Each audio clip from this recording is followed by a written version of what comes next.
Hey everyone, we hope आप सभी बहुत अच्छे होंगे, सेफ होंगे। गाइस, आज हम आप लोगों के लिए एक बहुत इंपॉर्टेंट चैप्टर लेकर आए हैं 12th क्लास के लिए, that is cash flow statement. ये चैप्टर गाइस आपके एग्जाम में 10 to 12 मार्क्स का 100% इसमें से आपसे पूछा जाएगा ही जाएगा।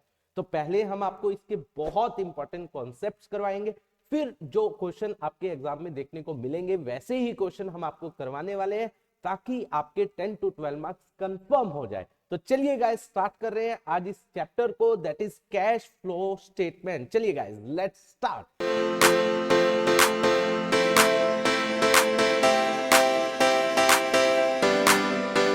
तो देखिए, सबसे पहली बात, कैश फ्लो स्टेटमेंट बनाया कैसे जाता है। ये बनाया जाता है AS3 रिवाइज, मतलब अकाउंटिंग स्टैंडर्ड 3 रिवाइज के अंदर बताया गया है कि आपको कैश फ्लो स्टेटमेंट कैसे बनाना है। ऑलराइट गाइस, अब पहले सबसे पहले जो आपको समझना है इसका मीनिंग, ये होता क्या है, कैश फ्लो स्टेटमेंट का मतलब क्या है। तो देखिए, कैश फ्लो स्टेटमेंट, पहली बात यहां से स्टेटमेंट, स्टेटमेंट का मतलब गाइस ये अकाउंट नहीं है, दैट्स व्हाई यहां पर डेबिट और क्रेडिट यूज नहीं होता है। दूसरा, फ्लो, फ्लो का मतलब यहां पर दो बातें, दैट इज इनफ्लो, ठीक है गाइस, इनफ्लो और आउटफ्लो, आना और जाना किसका, कैश। कैश एक वाइडर टर्म है यहां पर। कैश का मतलब यहां पर क्या है, दैट इज कैश, एक तो कैश हो गया और एक cash equivalent. Yes guys, cash equivalent. Cash का मतलब क्या होता है, देखिए मैं दोनों के बारे में बता रहा हूं, कैश और कैश इक्विवेलेंट के बारे में। कैश क्या होता है, जो आपके पास कैश इन हैंड है, ठीक है गाइस, और जो आपके पास डिमांड डिपॉजिट्स है। डिमांड डिपॉजिट मतलब आप कभी भी बैंक से वो पैसा निकलवा सकते हो। और कैश इक्विवेलेंट क्या होता है, जो रेडली कैश में कन्वर्टेबल होते हैं, मतलब जिनको हम जल्दी से जल्दी कैश में कन्वर्ट कर सकते हैं, से 3 मंथ्स, कि जिनको हम 3 मंथ्स के अंदर अंदर कैश में कन्वर्ट कर सकते हैं, that is called cash equivalent. इसका एग्जांपल जैसे marketable security, yes guys, marketable securities, इसमें कौन से आते हैं, जैसे ट्रेजरी बिल्स हो गए, कमर्शियल पेपर हो गए, ठीक है, कमर्शियल पेपर। इन सबको हम जल्दी से जल्दी कैश में क्या कर सकते हैं, कन्वर्ट कर सकते हैं। इसमें एक सबसे इंपॉर्टेंट बात क्या आती है, दैट इज करंट इन्वेस्टमेंट, ठीक है गाइस। अब ध्यान करो, करंट इन्वेस्टमेंट मैंने बताया था जब हमने बैलेंस शीट की बात की थी, करंट इन्वेस्टमेंट करंट एसेट का सबसे पहला पॉइंट है। अगर करंट इन्वेस्टमेंट के बारे में कुछ नहीं बोला गया है, as per cash flow statement current investment को कैश इक्विवेलेंट का पार्ट माना जाएगा। यस गाइस, तो करंट इन्वेस्टमेंट को आपको ध्यान रखना है, जब आप कैश फ्लो स्टेटमेंट बनाओगे तो उसे हमें कैश इक्विवेलेंट में इंक्लूड करना है, ठीक है गाइस। इसके बाद नेक्स्ट क्या, एक बहुत इंपॉर्टेंट बात एक और कर रहा हूं, दैट इज प्रेफरेंस शेयर, ठीक है। मतलब कोई भी सिक्योरिटी अगर हम उसको परचेज करते हैं, जब परचेज करते हैं, अगर वो उसके 3 मंथ्स के अंदर अंदर हम उसको कैश में कन्वर्ट कर सकते हैं विदाउट एनी रिस्क, मतलब उसकी वैल्यू में चेंज नहीं होना चाहिए, तो हम उसे कैश इक्विवेलेंट में इंक्लूड करेंगे। ऑलराइट गाइस, तो ये सब, सॉरी, कैश इक्विवेलेंट में इंक्लूड करेंगे, तो ये सब हुए कैश इक्विवेलेंट। तो आई होप आपको कैश एंड कैश इक्विवेलेंट अच्छे से क्लियर हुआ होगा। अब इसके बाद क्या बात आती है कि कैश फ्लो स्टेटमेंट हम बनाते हैं, ठीक है। तो यहां पर अल्टीमेटली अगर मैं कंक्लूड करूं, कैश फ्लो स्टेटमेंट का मतलब क्या हुआ, एक स्टेटमेंट जो हमें बताता है किसका flow, cash and cash equivalent का इनफ्लो और आउटफ्लो, कि कितना पैसा आ रहा है और कितना पैसा जा रहा है, मतलब कितना कैश एंड कैश इक्विवेलेंट आ रहा है और कितना कैश एंड कैश इक्विवेलेंट जा रहा है, ठीक है। तो इसके बाद नेक्स्ट चीज क्या आती है, कैश फ्लो स्टेटमेंट हम कब बनाते हैं। देखिए, नाउ द थिंग इज कि कैश फ्लो स्टेटमेंट आप बनाते हो, ये कब बनाया जाता है, ध्यान से समझना, आपको पता होना चाहिए। ये बनाया जाता है at the end of the year, ठीक है। और किसकी हेल्प से बनाया जाता है, ये बनाया जाता है ईयर एंड में, ये बनाया जाता है फाइनेंशियल स्टेटमेंट की हेल्प से। यस गाइस, हम इसको किसकी हेल्प से बनाते हैं, फाइनेंशियल स्टेटमेंट, जिसे हम फाइनल अकाउंट भी बोलते हैं। आपको पता है फाइनेंशियल स्टेटमेंट क्या होती है, भैया पता है, बताइए फिर। Statement of profit and loss, और क्या होती है guys, balance sheet. Yes, very nice, बहुत बढ़िया। तो इसकी हेल्प से हम at the end of the year, कब, फाइनेंशियल स्टेटमेंट बनाने के बाद हम क्या बनाते हैं, cash flow statement. I hope ये बात आपको समझ आई होगी। अब कैश फ्लो स्टेटमेंट दो तरीकों से बनाया जा सकता है, देखिए ध्यान से समझना, वन इज डायरेक्ट मेथड, ठीक है गाइस, डायरेक्ट मेथड, और एक है हमारा indirect, indirect method. Direct method आपके सिलेबस का पार्ट नहीं है, केवल आपके सिलेबस का जो पार्ट है वो क्या है, इनडायरेक्ट मेथड, मतलब आपको कैश फ्लो स्टेटमेंट जो बनाना है वो इनडायरेक्ट मेथड से बनाना है। ऑलराइट गाइस, अब बात आती है, देखिए अब मैं मेन इंपॉर्टेंट बात कर रहा हूं, बहुत ध्यान से सुनना है, एंड तक सुनना है, ताकि आपको सारी चीजें क्लियर हो। जब हम किसी कंपनी का कैश फ्लो स्टेटमेंट बनाते हैं, मान लीजिए कोई कंपनी है, ठीक है गाइस, कंपनी है उसका हम कैश फ्लो स्टेटमेंट बनाते हैं, वो कैसे बनाया जाएगा? तो जो उस कंपनी की सारी एक्टिविटीज है उसको हम 3 पार्ट्स में डिवाइड करते हैं। 3 पार्ट्स कौन कौन से होंगे गाइस? देखिए 3 पार्ट्स में हम डिवाइड करते हैं। पहला ऑपरेटिंग एक्टिविटी, ठीक है गाइस, ऑपरेटिंग एक्टिविटी। दूसरा इन्वेस्टिंग एक्टिविटी, ठीक है गाइस, पहला हुआ ऑपरेटिंग, दूसरा हुआ investing, and third one is financing activity. मतलब जितनी भी ट्रांजेक्शन्स हो रही हैं हमने उसको 3 पार्ट्स में क्या कर दिया? डिवाइड कर दिया, ठीक है, ऑपरेटिंग, इन्वेस्टिंग और financing.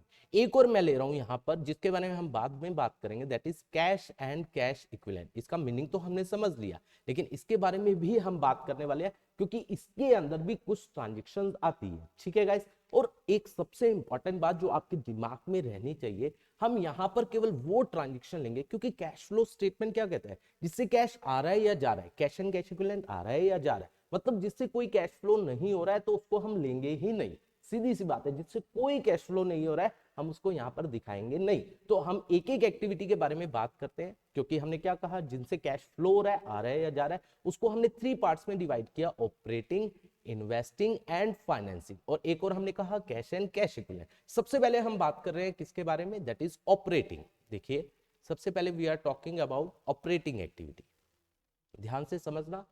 Operating, operating activity guys, देखिए इसके आप जो ये वर्ड है इसी से आपको क्लियर हो रहा होगा। ऑपरेटिंग मतलब ऑपरेशन, मतलब जिस चीज का आपका बिजनेस है उससे रिलेटेड पैसा आना और जाना, क्योंकि हम बात करेंगे पैसा आना और जाना की, कि पैसा आएगा और जाएगा वो दिखाना है। तो यहाँ पर सब 2 चीजें आपको ध्यान रखनी है। पहला, जिस चीज का आपका बिजनेस है that is called principal, principal revenue generating activity, मतलब जिस चीज का आपका बिजनेस है, मान लीजिए आपका प्लाईवुड का बिजनेस है, उससे जो भी पैसा आ रहा है और जा रहा है, ठीक है। और दूसरा बहुत इंपॉर्टेंट, वो क्या बोलता है?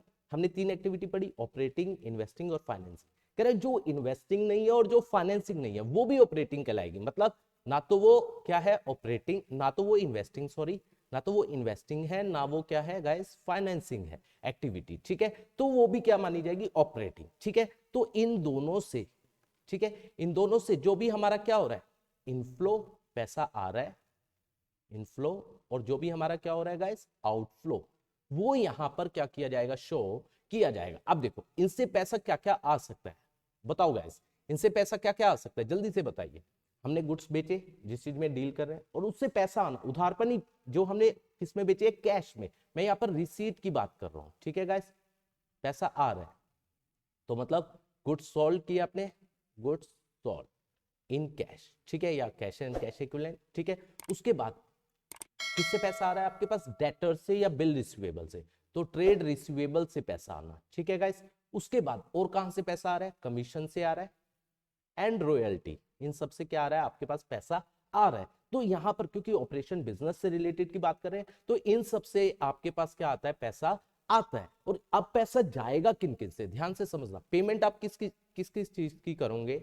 बिजनेस से रिलेटेड। देखिए सबसे पहले आपने गुड्स परचेज किया, उसकी आपने पेमेंट कर दी, गुड्स परचेज किया, ठीक है, उसकी आप पेमेंट करें। या आपने यहां पर सर्विसेज दी है तो उससे पैसा आ रहा है, तो मैं यहां पर रिसीट में सर्विसेज भी लिख देता हूं, सर्विसेज रेंडर्ड, ठीक है। और यहां पर मान लीजिए आपने सर्विसेज देने के लिए आपने भी पहले सर्विसेज लिया, उसकी आप पेमेंट कर रहे हो, that is availing of services, avail कर रहे हो आप, अवेल क्या कर रहे हो? सर्विसेज, और उसके नाम की आप पेमेंट कर रहे हो, ठीक है। उसके बाद नेक्स्ट आप और क्या क्या पे करोगे? जो भी आपके क्या है ट्रेड पेबल्स है, मतलब क्रेडिटर्स हो गए, ठीक है, बिल्स पेबल हो गए, उनको आप पे कर रहे हो, ठीक है। और ऑपरेटिंग एक्सपेंस, जो भी आपके ऑपरेशन से रिलेटेड खर्चे हैं, आप सैलरी दे रहे हो, आप वेजेस दे रहे हो, आप इलेक्ट्रिसिटी बिल दे रहे हो, आप रेंट दे रहे हो, जो भी ऑपरेशन से रिलेटेड खर्चे हैं जिनको आप पे कर रहे हो, वो सब यहां पर क्या किए जाएंगे? शो किए जाएंगे। तो यहां पर बेसिकली ऑपरेटिंग एक्टिविटीज में ये हमारा इनफ्लो है, ये हमने सारे इनफ्लो की बात की, और ये सब आउटफ्लो है। इनसे इनफ्लो से पैसा आएगा और आउटफ्लो से पैसा जाएगा। आई होप आपको ऑपरेटिंग एक्टिविटी अच्छे से क्लियर हुआ होगा। इसके बाद नेक्स्ट हमारे पास क्या आ रहा है? That is investing activity. देखिए गाइस, इसके बाद हम बात कर रहे हैं इन्वेस्टिंग एक्टिविटी के बारे में। अब इन्वेस्टिंग एक्टिविटी से पैसा आना और जाना वो क्या होगा गाइस, ध्यान से समझना। ये किसकी बात कर रहा है? जो भी आपने एसेट्स परचेज किए हैं, एसेट परचेज किया, फिक्स एसेट, ठीक है, उससे परचेज किया या बेची है, उनसे पैसा आ रहा है या जा रहा है, फिक्स एसेट के थ्रू। और दूसरा, जो भी आपके क्या है, जो भी आपने लोन्स एंड एडवांसेस या इन्वेस्टमेंट की है, बेसिकली मैं इन्वेस्टमेंट की बात करूं, इन्वेस्टमेंट आपने बेची है या खरीदी है, उनसे जो भी क्या हो रहा है, हमारा इनफ्लो। बहुत इजी है गाइस, इनफ्लो हो रहा है और आउटफ्लो हो रहा है, वो यहां पर क्या किया जाएगा, शो किया जाएगा। अब देखो यहां पर इनफ्लो किस किस चीज से होगा, पैसा आएगा कैसे कैसे, मान लीजिए तो यहां पर रिसीट की बात होगी, पैसा आएगा क्योंकि इनफ्लो हो रहा है। तो यहां पर पैसा किससे आएगा, फिक्स एसेट को आपने सेल किया, जो आपकी फिक्स एसेट्स है उनको आपने सेल कर दिया, या आपने देखो, आपको पता है मैंने बैलेंस शीट करवाई थी, बैलेंस शीट में सबसे पहले नॉन करंट एसेट आता है, उसमें सबसे पहला आता है फिक्स एसेट, जिसे आज के टाइम में हम property plant and equipment and intangible asset भी बोलते हैं। तो उनको आपने बेच दिया, ठीक है, उससे पैसा आ रहा है। दूसरा, नॉन करंट इन्वेस्टमेंट, उससे पैसा आ रहा है, ठीक है। और उसके बाद आपने डेफर्ड टैक्स एसेट आता नहीं है, long term loan and advances दिए होते वो आपके पास वापिस आ रहे हैं, ठीक है। तो long term loans and advances वो वापिस आ रहे हैं। उसके बाद हम चलते हैं सीधा करंट एसेट में। करंट इन्वेस्टमेंट मैंने अभी बताया, that is a part of cash and cash equivalent. दूसरा, इन्वेंट्री बिजनेस से रिलेट करता है, ऑपरेटिंग में आएगा। उसके बाद ट्रेड रिसीवेबल ऑपरेटिंग में आएगा। कैश एंड कैश इक्विवेलेंट में आएगा। उसके बाद short term loans and advances हमने दिए हुए थे, वो हमारे पास वापिस आ रहे हैं। Short term loan and advances वो भी हमारे पास वापस आ रहे हैं, तो पैसा आएगा, इन सब से पैसा आता है। अभी मैं और भी बताऊंगा, पहले हम आउटफ्लो की बात कर रहे हैं, पेमेंट्स। यहाँ पर पेमेंट्स क्या क्या होंगी भैया, आप तो हम बताएंगे, बताओ। आपने फिक्स एसेट खरीदी, वेरी नाइस, तो फिक्स एसेट आपने खरीदी है, ठीक है गाइस। आपने क्या खरीदी, नॉन करंट इन्वेस्टमेंट खरीदी, वेरी नाइस। उसके बाद आपने लोन्स एंड एडवांसेस दिए, चाहे वो क्या है लॉन्ग टर्म है, चाहे वो हमारे क्या है शॉर्ट टर्म, ठीक है, वेरी नाइस, आपको तो आ गया, बहुत बढ़िया। और उसके बाद जब आप किसी कंपनी में पैसा इन्वेस्ट करोगे तो वहां से आपको इंटरेस्ट मिलेगा, वहां से डिविडेंड मिलेगा, तो वो रिसीट होगा। तो यहां पर इंटरेस्ट रिसीव होना, डिविडेंड रिसीव होना, ठीक है गाइस। आपको आपने क्या किया होगा, मान लीजिए अपनी आपने एक प्रॉपर्टी में इन्वेस्ट कर दिया, वहां से आपके पास रेंट आ रहा है, तो रेंट भी मिलना गाइस, रेंट देना ऑपरेटिंग होता है, मिलना क्योंकि आपने इन्वेस्ट किया हुआ है, तो ये इन्वेस्टिंग के अंदर आता है। तो ये सब चीजें, these all are the part of investing activity, इनसे पैसा आ रहा है और इनसे पैसा जा रहा है। आई होप ये बात आपको समझ आई होगी। इसके बाद लास्ट वन जो आता है आपके पास, दैट इज फाइनेंसिंग एक्टिविटी, ठीक है गाइस। फाइनेंसिंग एक्टिविटी क्या कहता है कि फाइनेंसिंग एक्टिविटी से जो पैसा आ रहा है और जा रहा है वो यहां दिखाया जाएगा। अब फाइनेंसिंग एक्टिविटी कौन सी होती है, जो हमारी, समझना बहुत इंपॉर्टेंट है, जो ओनर्स इक्विटी, जो मालिकों का पैसा है, ओनर्स इक्विटी, और जो बोरोइंग्स है,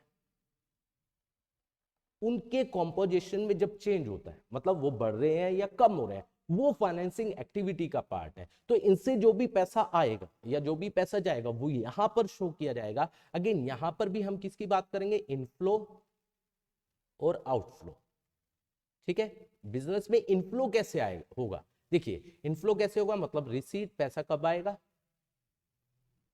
आप शेयर इशू करोगे, कैश में पैसा आएगा या नहीं आएगा, बिल्कुल आएगा, तो इशू ऑफ शेयर्स, ठीक है गाइस। और उसके बाद आप बताओ, डिबेंचर से पैसा आएगा अगर इशू कर, तो बिल्कुल आएगा, ठीक है। तो इशू ऑफ शेयर्स हो गए, डिबेंचर्स हो गए, बॉन्ड हो गए, इनसे पैसा आ रहा है। आपने क्या किया, बोरोइंग्स की है, उधार लिया, लोन लिया है, कुछ भी, तो बोरोइंग्स की है।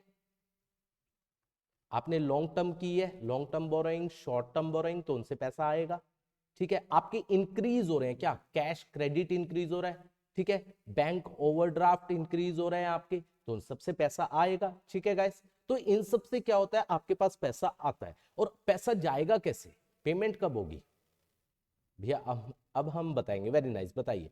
हम क्या कर रहे हैं, प्रेफरेंस शेयर को रिडीम कर रहे हैं, रिडम्पशन ऑफ प्रेफरेंस शेयर, ठीक है, या हम डिबेंचर को रिडीम कर रहे हैं या बॉन्ड्स को रिडीम कर रहे हैं, तो इन सब से पैसा जाएगा, वेरी नाइस। उसके बाद बायबैक ऑफ शेयर, जब हम अपने ही शेयर ओपन मार्केट से हम मार्केट में से परचेज कर लेते हैं, that is called buyback of share, तो उससे भी हमें उनको पैसा देना पड़ेगा, बिल्कुल सही, वेरी नाइस। और क्या होगा, हमने क्या किया, बोरोइंग्स को हमने क्या कर दिया, पे ऑफ कर दिया, शॉर्ट लॉन्ग टर्म बोरोइंग को, शॉर्ट टर्म बोरोइंग को हमने क्या कर दिया, पे ऑफ कर दिया, वेरी गुड गाइस। हमारी डिक्रीज हो रहे हैं क्या, cash credit and bank overdraft, ये सब डिक्रीज हो रहे हैं, तो हम उनको पे ऑफ कर रहे हैं। और पैसा लास्ट में, और पैसा कहां जाता है guys, that is very important, क्योंकि हमने शेयर इशू किया है तो हमें उनको क्या देना पड़ेगा, डिविडेंड, ठीक है गाइस।